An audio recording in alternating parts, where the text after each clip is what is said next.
भारत का सबसे खुफिया जहाज फॉक्स बैट, जिसे दुनिया MiG-25 के नाम से जानती है, दुनिया के सबसे तेज लड़ाकू विमानों में से एक। 80,000 फीट से भी ज्यादा की ऊंचाई पर उड़ान भरने की क्षमता, आवाज से 3 गुना अधिक की स्पीड और शीत युद्ध का सबसे शक्तिशाली रेकनेसेंस एयरक्राफ्ट। कुछ ऐसी ही पहचान रही है MiG-25 की। इसकी ताकत का अंदाजा इसी बात से लगाया जा सकता है कि जब तक इस विमान का पायलट नहीं चाहता था कि दुश्मन को इसका पता चले, इसे पकड़ना लगभग नामुमकिन था। लेकिन भारत के साथ MiG-25 को दुनिया कुछ अलग ही तरीके से याद करती है। जी हाँ, यह भारत का वो रहस्यमयी विमान था जो पाकिस्तान में घुस जाता है और उसे भनक तक नहीं लगती। तो चलिए आज के हमारे इस वीडियो में जरा हम जान लेते हैं कि क्या था वो पूरा वाकया।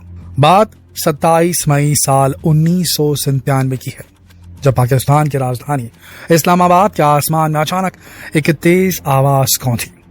ऐसा लगा मानो एक साथ दर्जनों बिजलियां कड़की हों। तभी इस्लामाबाद के बाशिंदों ने अपने अपने घरों से बाहर निकलकर देखा। आसमान तो पूरा साफ था। उन्हें समझ नहीं आया कि आखिर अचानक ये हुआ क्या। इतनी तेज आवाज आखिर आई तो आई कहां से। कहते हैं उस दिन पाकिस्तान सहम सा गया था। इधर पाकिस्तानी वायुसेना ने भी आनन फानन में इस आवाज का पता लगाने के लिए अपने लड़ाकू विमान आसमान में भेज दिए। वो समझ ही नहीं पा रहे थे कि अभी अभी इस्लामाबाद के आसमान में आखिर हुआ तो हुआ क्या, क्योंकि जब तक पाकिस्तानी लड़ाकू विमानों ने उड़ान भरी तब तक बहुत देर हो चुकी थी। पाकिस्तान की सरकार और खुफिया सुरक्षा एजेंसियों को शायद हल्की सी भनक थी कि अभी अभी उनके सिर के ऊपर से कुछ तो गुजरा है। लेकिन उस दिन शाम के वक्त पाकिस्तानी एयरफोर्स ने बताया कि एक भारतीय विमान MiG-25R ने उनकी वायु सीमा का उल्लंघन किया है। तब जाके उन्हें शाम तक पता चला, जिसकी आवाज ने पूरे इस्लामाबाद को हिला दिया था। वो दरअसल मिग का सोनिक बूम था। जी हाँ, MiG-25 ने भारत से उड़ान भरी और सीधे पाकिस्तान की राजधानी इस्लामाबाद पहुंच गया। किसी को भनक तक नहीं लगी और पूरे इस्लामाबाद में घूम घूम कर ये तस्वीरें खींचता रहा। ना कोई रडार इसे पकड़ पाया, ना ही कोई और लड़ाकू विमान। इसके बाद इस विमान ने खुद ही अपनी मौजूदगी का एहसास पाकिस्तानी वायुसेना को दिलवाया। लगभग 66,000 फीट की ऊंचाई पर उड़ान भरते समय MiG-25 ने साउंड बैरियर को तोड़ा। मानो ऐसा कह रहा हो, लो आ गए हम तुम्हारी सरजमी पर, पकड़ सको तो पकड़ लो। इसे ही कहा जाता है साउंड बैरियर, यानी कि आवाज की स्पीड, आवाज की गति को जो है अगर उसे जब बीट करता है कोई विमान, उससे ज्यादा तेज उड़ान भरता है तो आवाज आती है, उसे ही कहा जाता है सोनिक बूम। लेकिन क्या आप जानते हैं कि पाकिस्तान सब कुछ जानते हुए भी क्यों कुछ नहीं कर पाया? क्योंकि उनका सबसे बेहतरीन लड़ाकू विमान भी भारतीय विमान की तुलना में आधी क्षमता का ही था। ऐसे में वे अपनी जनता पर अपनी कमजोरी को जाहिर नहीं होना देना चाहते थे।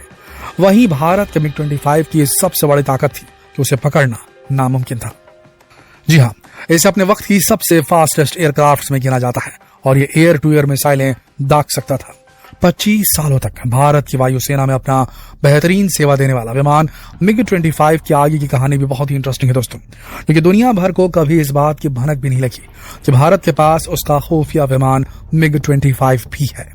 गरुड़ नाम से भारत में जाना जाने वाला इस विमान का पूरा जीवन रहस्यमयी रहा है। आपको बता दें कि भारत ने साल 1981 में उस समय के सोवियत संघ से 10 MiG-25 विमान खरीदे थे और सोवियत रूस ने इस विमान को रणनीतिक जानकारी हासिल करने के लिए ही बनाया था।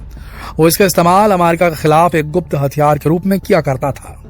साल 1967 में 1967 में पहली बार जब ये दुनिया के सामने आया तो पश्चिमी देशों को तेज झटका लगा था और नाटो ने इसे कोड नेम दिया था फॉक्स बैट।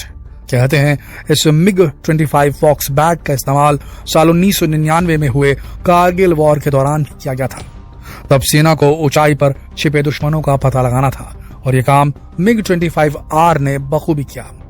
एक ड्रोन 1 वर्ग किलोमीटर एरिया कवर कर सकता है, सुखोई कुछ 100 वर्ग किलोमीटर तक कवर कर सकता है, जबकि MiG-25R 1000 वर्ग किलोमीटर एरिया एक बार में कवर करने की कैपेसिटी रखता था। इसका कैमरा बहुत पावरफुल था। इसे लेकर एक और इंटरेस्टिंग बात यह भी है कि भारत में भी इसके होने की खबर सभी को नहीं थी। यहां भी सिर्फ 42 पायलट ही इस विमान को उड़ाने के लिए ट्रेन किए गए थे। इसे उड़ाने वाले एक पायलट की माने तो जितनी ऊंचाई तक ये उड़ता है उतनी ऊंचाई पर हवा का प्रेशर बहुत कम हुआ करता था, इसीलिए इसे संभालना भी मुश्किल था। ऐसा लगता था जैसे स्पेस शटल में बैठे हों। लड़ाकू विमान बोलते ही लोगों के दिमाग में वॉर फिल्म के वो सीन घूमने लगते हैं जहां विमान तेजी से इधर उधर कलाबाजियां खाते हैं, लेकिन फॉक्सबैट ऐसा न था। आसान भाषा में समझाएं तो यू टर्न करते करते भी ये 100 किलोमीटर से अधिक घूम जाता था, इतनी रफ्तार थी इसकी। यानी अगर जयपुर के आकाश से विमान को ईस्ट की ओर मोड़ा जाए तो फिर वेस्ट में आने तक ये दिल्ली के आसमान पर होता। सोचिए कितना कमाल का था ये बिग 25 फॉक्सबैट। वहीं इसका इंजन भी अलग था, डिजाइन भी अलग थी। स्पीड के कारण प्लेन की बॉडी 300 डिग्री सेल्सियस तक गर्म हो जाती थी, इसलिए इसमें खास तौर पर टाइटेनियम का इस्तेमाल किया गया था। सेना के इस्तेमाल को तो छोड़ दीजिए, उसके बाद भी इसके नाम 2 दर्जन से अधिक विश्व रिकॉर्ड दर्ज है। 21 अगस्त 1977 को एक रूसी टेस्ट पायलट अलेक्जेंडर फेडोटोव इसमें बैठकर 1,23,000 फीट से अधिक ऊंचाई पर पहुंच गए थे। जी हाँ,